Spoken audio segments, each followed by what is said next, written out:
Capítulo 2. El Palacio de Jade. Mía es la venganza. Romanos 12,19. Y, en cuanto el débil disco de luz se hundía más allá del horizonte, la ciudad del crepúsculo se convertía en la ciudad de la noche. Las calles, cubiertas de un velo azulado, empezaban a llenarse de centelleos semejantes al de luciérnagas que bailaran alocadamente hablando de amor. Hasta aquella tranquila atmósfera azulada llegó flotando un rumor lleno de animación, y la avenida que llevaba al palacio se llenó de repente de gente y carros que crujían con impaciencia. El día empieza a la puesta de sol. La verdad es que sí que cuesta acostumbrarse, suspiró Esther, aún metida en el agua. El sistema horario del imperio tomaba como referencia para empezar a contar las horas la puesta de sol de los equinoccios de primavera y otoño. Gracias al viaje por Alejandría y Misr, Esther ya estaba acostumbrada a esa manera de expresar la hora, pero eso no quería decir que su cuerpo se hubiera adaptado al intercambio de día y noche que implicaba. Habituada en Roma a levantarse a las 5 y acostarse a las 10, representaba una diferencia aproximada de mediodía en su ciclo vital. No sabía si podría haberlo soportado de no ser por el baño que tomaba inmediatamente después de levantarse. Esther se desperezó levantando sin complejos los brazos aún dormidos. Sacudiendo la cabeza todavía sumida en el sopor, intentó deshacerse del peso del sueño. En el imperio, el gusto por los baños calientes era compartido por Masusla y Tiranus. Todas las ciudades disponían de enormes termas públicas, que eran el lugar principal de socialización, y la mayoría de los aristócratas tenían baños privados en sus residencias. Las había de todos los tamaños, pero las de los marqueses de Kiev eran unas termas en toda regla, equipadas con sala de agua helada y baño de vapor. Ah, esto es el paraíso. Qué bien se está. Después de remojar bien el cuerpo en el agua, el recuerdo de la huida entre sangre y cenizas de hacía apenas unas horas no parecía más que una historia del pasado lejano. Jugando con el agua, tan enturbiada de blanco que parecía leche, Esther entrecerró los ojos, embelesada. Pero, ¿qué tipo de agua será? Se está muy bien, pero pica un poco. ¿Será la cal incrustada que se deshace? ¿La cal? No seas impertinente, tirana. En mi casa limpiamos el baño cada día, dijo de repente una voz aguda pero ronca. Por cierto, esta es una emulsión particular de mi familia. A una base de leche de manatí se le echa mirra, ranúnculo, hinojo, incienso y otros aceites, y se disuelve lentamente, es eficaz en especial contra el cansancio. También sirve para la gente sensible al frío. Su excelencia, la figura que apareció de improviso entre el vapor sobresaltó a Esther. Y aún le sorprendió más notar con qué fluidez hablaba la lengua oficial de Roma. Se quedó aturdido, sin saber cómo reaccionar después de que la pillaran diciendo algo tan descortés. Os ruego que me perdonéis. Espero que no os importe que me haya metido en... Ahora mismo salgo del baño. Esther salió corriendo de la bañera, tapándose como pudo, para abandonar cuanto antes la sala. Sin embargo, unos dedos fuertes y ágiles la agarraron de la mano. No hay ningún problema. Mientras estéis en mi casa, aunque seáis tiranos, sois mis invitados. La marquesa de Kiev, Astarosia Ran, guió a la joven de nuevo hacia la bañera.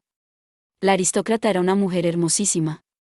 Su cuerpo completamente desnudo parecía la encarnación de la misma idea de belleza plástica. Sacudió generosamente la cabellera, que estaba decolorada en un tono marfil, excepto un único mechón del color de la sangre. Ya que estás aquí, relájate. Esther, era ese tu nombre, ¿verdad? Dijo sin mostrar emoción en la voz. Sí, Su Excelencia. Me llamo Esther Blanchet. Trabajo para la Secretaría de Estado del Vaticano. ¿La Secretaría de Estado? O sea que eres compañera de Abel Nitroat. Tiene que ser muy pesado trabajar con él. Te compadezco. Bueno, sin saber muy bien cómo responder al comentario en tono jocoso de la noble, Esther no replicó más que de forma ambigua y distraída.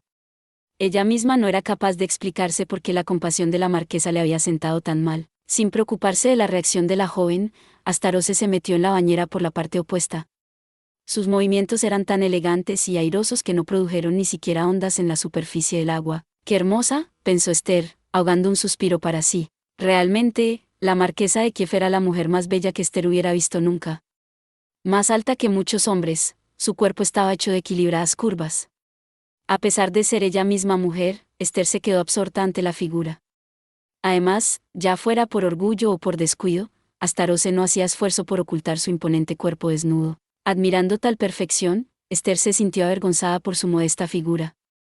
No solo había crecido en un entorno de pobreza, sino que sus numerosas experiencias sangrientas le habían dejado el cuerpo marcado con gran cantidad de feas cicatrices. Pero vaya herida más extraña. Parecía como si la voz hubiera estado leyendo los pensamientos de Esther. Al levantar la vista, se dio cuenta de que la mazusla de cabellos blancos le estaba mirando atentamente la cara. La forma es muy rara y, además, es enorme. ¿Eso del estómago es una cicatriz de guerra? Siendo tirana, es increíble que sobrevivieras a una herida así. Esther se miró el cuerpo de manera inconsciente, pero movió enseguida la cabeza y se cubrió la marca del estómago rápidamente con las manos. Aunque tenía una forma muy llamativa, no era una herida de combate. No. Esto es una marca de nacimiento, no una cicatriz. ¿Una marca de nacimiento?, preguntó, extrañada, Astaroth mientras se recogía la cabellera con una toalla para no mojársela. Pues qué curiosa. Tiene como forma de estrella. Ah, claro, en la lengua de los tiranos tu nombre significa precisamente eso, ¿verdad? Tu madre te puso el nombre por eso. Pues, la verdad, Esther no sabía ni siquiera el nombre de su madre. Su padre, Edward Blanchet, la había entregado a la Catedral de San Matías en Istvan y se había ido sin dejar señas. Además de las ropas de bebé que llevaba y un rosario, el nombre era la única herencia que le habían dejado sus padres. Menor que, basta. Ahora no es momento de pensar en eso, mayor que, se dijo Esther, intentando olvidar el antiguo dolor. No era la situación apropiada para dejarse llevar por aquellos recuerdos. Medio mareada por el vapor, movió la cabeza para recuperar el hilo de sus pensamientos. Ah, por cierto, Su Excelencia, ¿puedo preguntaros algo? ¿De qué se trata? Desde que habían llegado al palacio de los marqueses de Kiev, había algo que le rondaba por la cabeza. Dirigiéndose a la mazusla, quien miraba con ojos brillantes el techo mientras apoyaba ambos brazos en el borde de la bañera, Esther lanzó la pregunta. ¿Por qué nos habéis salvado? Ofrecernos refugio así. ¿Qué relación os une al padre Nictroat, exactamente? ¿De qué lo conocéis? Ah, eso es lo que te intriga, dijo Astaroth, con cierto desdén, mientras se quitaba con sus largos dedos unas gotas de agua en el pelo. Es un viejo conocido.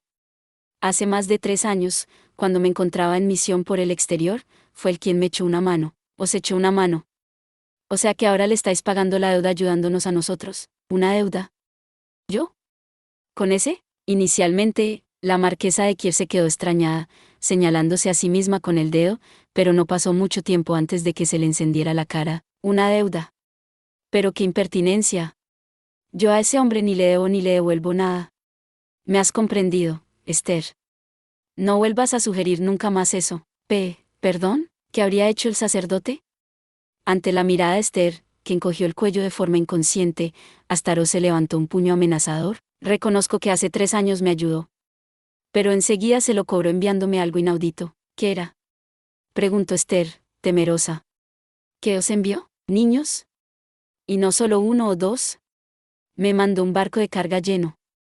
La bella mujer estaba tan furiosa como si tuviera al sacerdote en cuestión delante y hacía saltar chorros de agua golpeando con fuerza la superficie. ¿Te lo puedes creer? ¿Un barco lleno de niños vivos? Ni que fueran perros o gatos. En menudo lío me metió. Pero venían todos en condiciones miserables, así que, haciendo todos los esfuerzos posibles, los ayudé a que pudieran valerse por sí mismos.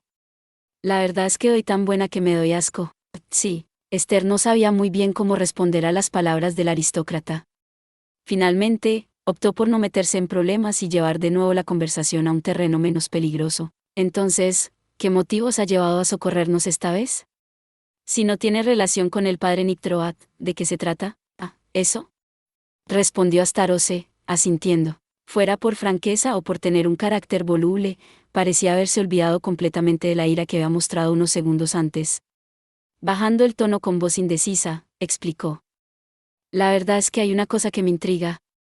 Ayer Su Majestad me dijo, menor que va a venir dentro de poco un enviado del Vaticano. Protégelo mayor que. ¿Eso dijo Augusta? Dijo Esther, sorprendida, torciendo la cabeza. ¿No es extraño? Eso quiere decir que Su Majestad sabía de antemano que nos veríamos envueltos en problemas, ¿no os parece? Es posible. Sin moverse de la bañera, la marquesa de Kiev aguzó los ojos ambarinos. Cruzando las largas piernas, retomó una expresión seria. Pero eso no es tan raro. Su Majestad es una persona extraordinaria.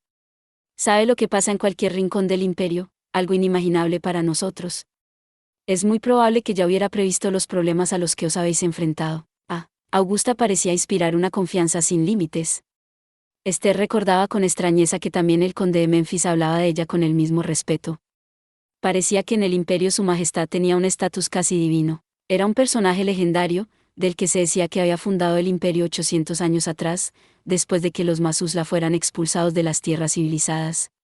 Había conseguido devolver la vida a unas tierras contaminadas donde después del Armagedón no crecía ni una brizna de hierba y había resistido todos los ataques de los estados humanos. La emperatriz Brádica era la única soberana absoluta. Sin embargo, su identidad concreta era un misterio. Vivía en los apartados aposentos privados del palacio y no aparecía más que en contadas veces en público. Además, el trono estaba tapado siempre por un velo y ni siquiera los aristócratas tenían ocasión de verle el rostro.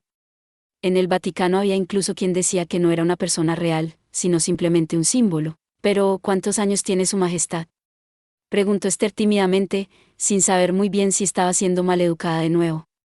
Ya que su interlocutora parecía amable, aprovechó para expresar las dudas que había albergado durante todo el viaje. El imperio se fundó hace 800 años, ¿verdad? O sea que sobrepasa esa edad. Ya sabía que los Masusla sois una especie muy longeva, pero, ¿tanto? Uy, pero nosotros vivimos a lo sumo 300 años. Es del todo imposible que lleguemos a su edad, respondió Astaroth, sorprendentemente tranquila ante la impertinente pregunta de Esther. Pero ya te lo he dicho antes. Es una persona extraordinaria. Es la emperatriz y madre eterna de los Masusla. Existía en el pasado, existe en el presente y existirá en el futuro por toda la eternidad. La marquesa de Kiev sonrió por primera vez, con las mejillas sonrosadas. Se levantó de la bañera y, dirigiéndose a Esther, que ya empezaba a marearse por el calor, dijo: Por eso, si me lo ordenase su majestad, daría mi vida para protegeros. Venga, creo que ya es hora de salir del baño, tirana. Te he preparado ropa. Cámbiate y ven a comer. Anfefomge, fenfanfaga. Acaba primero lo que tienes en la boca, padre, dijo la marquesa de Kiev, lanzando una mirada implacable a su invitado, que gruñía como una boa que estuviera tragándose un huevo entero. Después hablaremos como personas civilizadas, enfom. Perdón. A ver, creo que tenemos que empezar por resolver las falsas acusaciones que han caído sobre el conde, propuso el sacerdote con cara seria, sin dejar de tragar a 2 carrillos con un apetito sorprendente. Porque, tal como están las cosas ahora, se le considera un parricida. Si no probamos su inocencia primero, es impensable que pueda recibir audiencia de su majestad imperial. Parecía un milagro, pero por una vez habían salido palabras razonables de la boca de Abel. Esther le dio la razón con un profundo suspiro. Tenéis razón. Tal como están las cosas no es que no podamos recibir una audiencia imperial, es que no podemos ni salir a la calle. Estaban en los aposentos de la marquesa de Kiev. Hacía solo unos instantes, la mesa central había estado cubierta de suntuosas fuentes de comida, pero habían desaparecido en un momento, como si no fueran más que una broma de mal gusto. Recostada sobre un cojín, Astaroth se había bebido solo la rojiza agua de la vida, y Esther, que no estaba acostumbrada a la cocina imperial, no había comido sino un bizcocho cubierto de yogur. Ion, cabizbajo y ojeroso, no había sido capaz ni de beber agua, o sea que la mayor parte de la comida había desaparecido en un solo estómago. Tendríais que comer algo, excelencia. Dirigiéndose al joven aristócrata silencioso y abatido, Esther le ofreció un pastel de hojaldre que escondía con la mano de la mirada feroz del sacerdote, que recorría la mesa como un diablo buscando más almas. ¿Y esa cara? ¿No habéis dormido bien? Respondió Ion con una voz tan débil que parecía a punto de desaparecer. No era extraño. En el espacio de unas pocas horas había visto su casa reducida a cenizas, había perdido a su abuela y le habían señalado como su asesino. Habría sido raro que pudiese haber comido como si nada. Sin embargo, pensando en las pruebas que los esperaban, si no recuperaba un poco las fuerzas, por muy masusa que fuera no podría superarlas. Si os cuesta comer, bebed al menos algo o tomad un poco de fruta. Si no os alimentáis, no tendréis fuerzas cuando os necesitemos. La chica tiene razón, conde de Memphis, dijo Astaroth en la lengua imperial, riendo ligeramente, mientras le ofrecía una granada abierta sobre un plato. Incluso nosotros nos cansamos y tenemos que alimentarnos. Si no podéis dormir, al menos comed lo suficiente. No quiero, respondió Ion con voz apagada mientras negaba con la cabeza. No os preocupéis por mí, marquesa de Kiev. Sea como sea, es un problema que no os atañe. ¿Que no me atañe?, replicó la aristócrata, aguzando los ojos ambarinos. Su mirada brillaba peligrosamente como la de un tigre herido. Pero, ¿quién te crees que eres, jovencito? Marquesa. Al mismo tiempo que Esther gritaba atolondrada, Astaroth extendió los brazos como un látigo y agarró a Ion del cuello. Ignorando las súplicas de la joven, levantó al muchacho, que no se resistió, hasta la altura de su mirada y le dijo, torciendo los labios con un gesto odioso: ¿Te crees que te ayudo por gusto? Te he salvado porque me lo mandan. Personalmente, a Astaroth Arran le resulta indiferente que te mueras solo por los caminos o que te pudras en la cárcel. Ion alzó levemente la cabeza ante las duras palabras. Abrió la boca como para decir algo, pero al final permaneció en silencio. De entre sus párpados cerrados con fuerza cayó una gota transparente. Bah. Astaroth se quedó mirando las lágrimas con cara de fastidio. Finalmente, soltó al joven sobre el sofá, como si tirara algo sucio, y siguió hablando con ira, cual un esputo, hacia el muchacho cabizbajo. Que un aristócrata del imperio llore en público, y encima delante de tiranos. ¡Qué cobarde!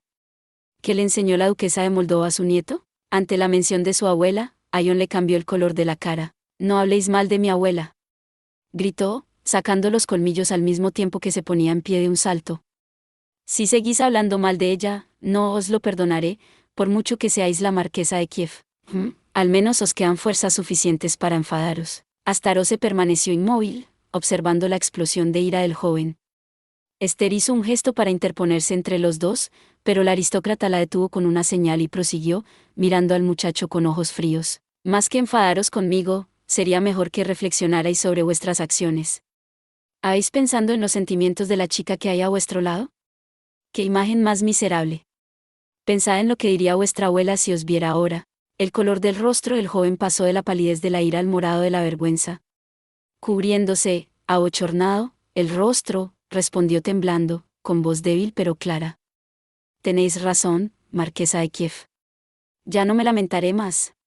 A ver si vuestras acciones confirman vuestras palabras, respondió Astaroth con frialdad y se giró como si hubiera perdido todo el interés en el joven, pero como prueba de que no lo había olvidado de repente, forcejeó por un plato de la mesa con el sacerdote, que se afanaba comiendo como si nada fuera con él, y se lo puso delante al muchacho. Comed y recuperad las fuerzas. Si no, no seréis más que un estorbo. Gracias. Bajando la cabeza, Ion tomó una cuchara y empezó a comer como si se estuviera enfrentado a un enemigo. ¡Qué bien! Respirando tranquila, Esther elevó la mirada hacia la marquesa de Kiev, pero la Mazuzla volvió a su asiento como si, ahora sí, hubiera perdido realmente todo el interés en el asunto.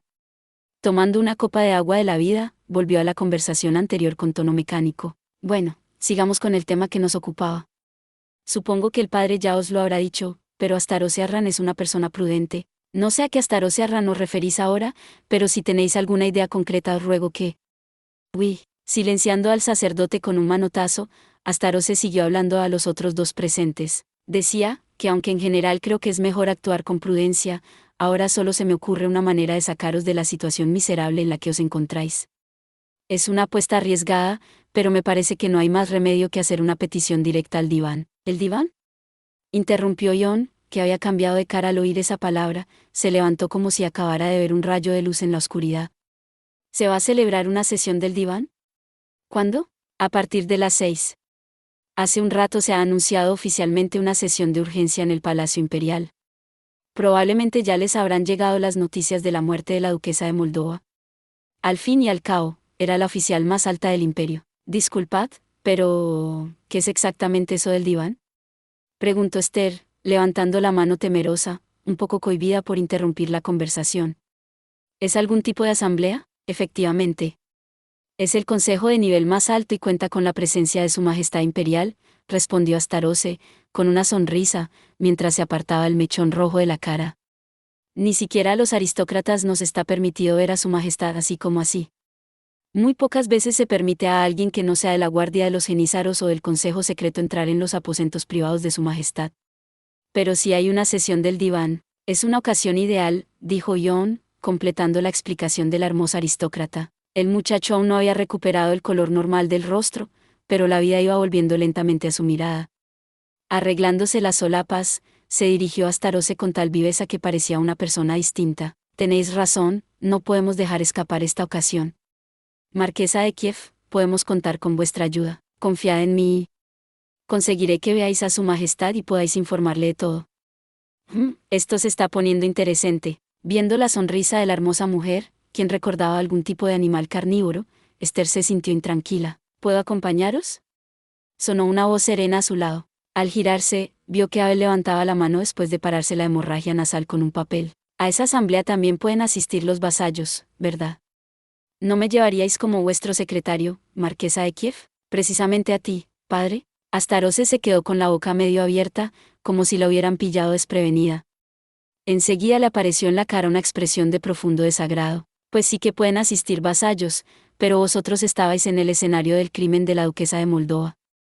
Si os descubren será un problema. No os preocupéis, iré con la cara tapada. Además, aun suponiendo que podáis solicitar una entrevista secreta con su majestad, no os la concederán así como así sin pruebas ni testigos. Seguro que su majestad no tiene mucho tiempo que perder con estas cosas. Pues la verdad es que tienes razón, pero... Astaroth se quedó dubitativa. No era tan solo que no quisiera llevar a Abel a un lugar público. La calidad de los vasallos era una señal importantísima del estatus de la familia de sus señores. Mientras miraba a todos lados con cara confundida, jugaba nerviosamente con su melena blanca. Pero, ¿exactamente qué prueba puedes aportar, padre? Si no puedes desvelar tu identidad ni tu posición, ¿qué sentido tiene? Astaroth estaba buscando desesperadamente razones para rechazar la propuesta. Pero Abel, como si ya hubiera previsto la pregunta, sonrió, satisfecho. ¿Tenemos una prueba? Esther, déjame la carta de la cardenal. Aquí está. Abel tomó con desembarazo el papel que Esther había sacado automáticamente. Mostrándolo como un talismán ante la mirada de Astaroth, ahogó una risa de orgullo hinchando la nariz. Esta es una carta escrita por la propia duquesa de Milán. Os acompañaré para llevarla, y así, cuando veamos a su majestad, se lo podré explicar todo en persona. ¿Qué os parece? Era un plan extrañamente bien pensando. Astaroth se movió los labios, buscando una manera de rebatirlo, pero como no fue capaz de encontrar ninguna objeción, al final solo chasqueó la lengua. De acuerdo. Por una vez en la vida, has dicho algo razonable. Vendrás como vasallo mío. Pero es raro. ¿El qué? No sé por qué, pero hace rato que me muero de ganas de estrangularte. Eso es porque quizá tenéis algún trauma serio de la infancia que afectó a la formación de vuestra personalidad. O tal vez fue la falta de calcio que... Oh, justo cuando la hermosa mujer agarró al sacerdote por el cuello, Esther le pidió, nerviosa. Excelencia, llevadme a mí también, os lo ruego. Si la dejaban allí, no tendría ningún sentido haber hecho todo aquel viaje. Esther levantó la vista, suplicante, hacia la mazusla. Si lleváis al padre Nigroat, ¿no podéis llevarme también a mí? Al fin y al cabo, la enviada de la duquesa de Milán soy yo, y siempre será mejor tener dos testigos que uno. Lo siento, pero es imposible, tirana. Soltando al sacerdote, que se debatía con la cara de color casi azulado, Astaroth se negó con la cabeza con una expresión compleja y rechazó la petición de la joven con voz suave, pero resuelta. No puedo llevar a tantos vasallos al palacio. Tú te quedas aquí con el conde de Memphis, y esperaréis nuestras noticias. ¿Por qué? La mensajera soy yo. La respuesta es muy sencilla, Esther, dijo Abel, al tiempo que se levantaba para interrumpir la réplica de Astaroth. Mientras se frotaba el cuello, que aún tenía las marcas de los dedos del aristócrata, le explicó a la muchacha de ojos llorosos, tú no sabes hablar la lengua imperial. ¿Verdad? ¿Es que estamos hablando de colarse en el palacio imperial? Si no sabes ni hablar con fluidez, será difícil que salga bien, pero... La verdad era que tenía razón. Esther, dolida, no supo qué responder. De todos modos, no podía decirse que no tuviera talento para las lenguas. Más bien al contrario. Además del húngaro, que era su lengua materna, hablaba con nivel de nativa tanto el latín como la lengua oficial de Roma, aparte de la lengua de Albión, de donde era su padre. A estas se les debían sumar 5 lenguas más, incluida la de Cartago, que conocía a nivel de conversación cotidiana. En la academia siempre había estado entre las primeras en las clases de idiomas. Sin embargo, era una lástima que no supiera hablar bien la lengua imperial. Después de haber sido designada mensajera, Ion le había ido enseñando con mucho rigor y ahora podía chapurrear un poco, pero todavía estaba muy lejos de poder pasar por nativa. Sí, por cualquier razón, estando en el palacio alguien se dirigía a ella, eso sería el fin de su aventura. Puede ser que tengáis razón, padre, dijo Esther. Sin embargo, reacia a resignarse, intentó replicar a su vez. Pero, ¿acaso no tenéis el mismo problema, padre? Yo al menos chapurreo un poco. Hey, ¿sinesi se canubor beclimba imperiala? No fui grosolana. Esther se quedó boquiabierta, mirando con asombro al sacerdote, que acababa de soltar una frase en una lengua que desconocía. Bueno, estaba claro que no era una lengua extraña para el religioso. Tanto la estructura como la pronunciación había sido impecables. Padre. ¿Sabéis hablar la lengua del imperio? Asae. Pero, bueno, tampoco es que pueda ahora ponerme a predicar ni escribir un artículo académico. Jejeje. Dijo Abel, riendo con orgullo mientras se ajustaba el puente de las gafas con estudiada afección, y continuó con un tono de modestia completamente falso. Creo que puedo hacerme pasar por un vasallo sin que nadie sospeche nada. Puede ser que hable con un poco más de naturalidad que tú, Esther. Pero... Entonces, ¿por qué hasta ahora no habéis dicho ni una palabra en... ¿Acaso no dicen que para engañar al enemigo hay que empezar por engañar al aliado? Sea quien sea el enemigo, siguió el sacerdote sin dejar su postura arrogante, como si se fuera a comer el mundo, mientras la joven temblaba de ira. Como colofón, añadió, engreído, las siguientes palabras: además, si no trabajo un poco, cuando vuelva, Caterina me las va a hacer pasar canutas. Venga, me pondré manos a la obra, pues a mí también me reprenderán si no hago mi trabajo, ya lo sé. Pero penetrar en el palacio va a ser una tarea muy peligrosa. Esther, tu papel es quedarte aquí como reserva. Lo que necesitamos es precisamente eso, dijo Abel, mirando a lo lejos con expresión dócil, mientras golpeaba con afabilidad en la espalda de Esther, quien temblaba y apretaba los puños. No olvidaremos tu honorable sacrificio. Si volvemos a Roma, pediremos que te santifiquen. Santa Esther. ¿No te parece que suena muy bien? Eso es todo por este video. Espero que hayas disfrutado de la narración de esta emocionante novela web o ligera. Si te gustó el video y quieres ver más contenido como este, te invito a que te suscribas y le des me gusta al video. De esta manera, me ayudas a crecer y a seguir compartiendo historias emocionantes contigo. No te pierdas ningún video más. Gracias por tu apoyo.